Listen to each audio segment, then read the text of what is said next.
শেষ হয়েছে ২০২৪ সালের সকল আন্তর্জাতিক ফুটবলের সময়সূচি। নভেম্বর মাসের ফিফা উইন্ডো শেষ হওয়ার পর নতুন করে ফিফা র্যাঙ্কিং প্রকাশ করেছে ফুটবলের সর্বোচ্চ নিয়ন্ত্রণ সংস্থা ফিফা।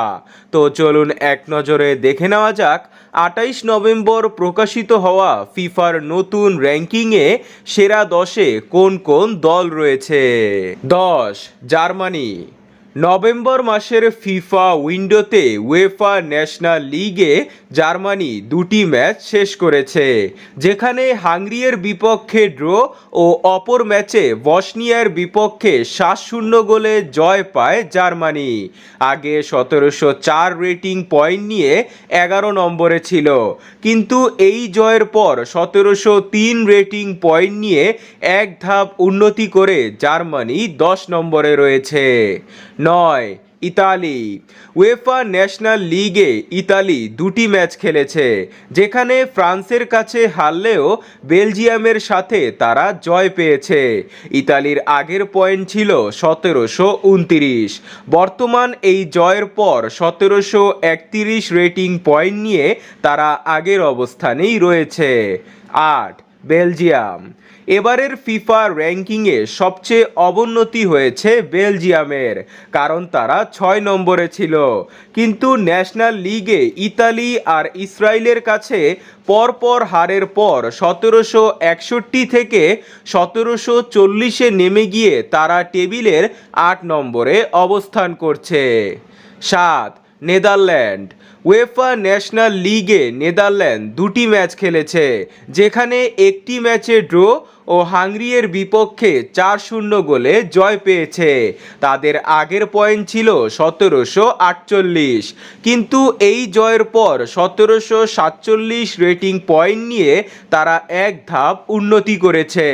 ৬ পর্তুগাল। উয়েফা ন্যাশনাল লিগে রোনালদোর দল পর্তুগাল তারা দুটি ম্যাচ খেলেছে, যেখানে ক্রোয়েশিয়ার সাথে ড্র ও পোল্যান্ডের সাথে তারা ৫-১ গোলে জয় পেয়েছে।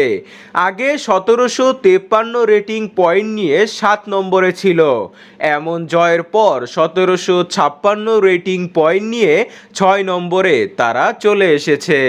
৫ ব্রাজিল। নভেম্বরের ফিফা উইন্ডোতে দুটি বাছাই পর্বের ম্যাচ খেলেছে ব্রাজিল, যেখানে ভেনিজুয়েলা ও উরুগুয়ের বিপক্ষে ড্র করেছে সেলেসাওরা।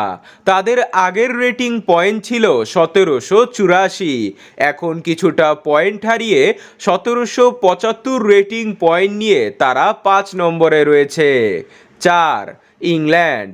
থ্রি লায়ন্সরা ন্যাশনাল লিগে দুটি ম্যাচ খেলেছে, দুটি ম্যাচ খেলে দুটিতেই তারা জয় পেয়েছে। তাদের আগের পয়েন্ট ছিল ১৮০৭, বর্তমানে দুই জয়ের পর কিছুটা পয়েন্ট বেড়ে ১৮১৩ রেটিং পয়েন্ট নিয়ে ৪ নম্বরেই রয়েছে। ৩ স্পেন।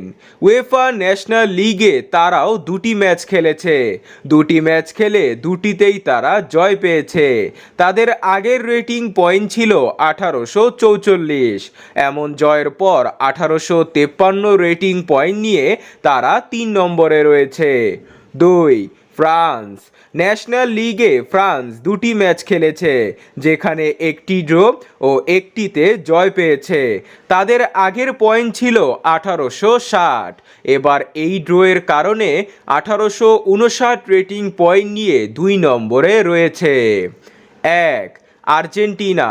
কাতার বিশ্বকাপ জয়ের পর থেকেই টেবিলের ১ নম্বর স্থান ধরে রেখেছে আর্জেন্টিনা। নভেম্বরে দুটি বাছাই পর্বের ম্যাচ শেষ করেছে আলবিসেলেস্তেরা, যেখানে প্যারাগুয়ের কাছে অপ্রত্যাশিত হারের কারণে পয়েন্ট হারিয়েছে আর্জেন্টিনা। আগে তাদের পয়েন্ট ছিল ১৮৮৩, এবার এই হারের কারণে ১৮৬৭ রেটিং পয়েন্ট নিয়ে ১ নম্বরে রয়েছে বর্তমান বিশ্ব চ্যাম্পিয়নরা।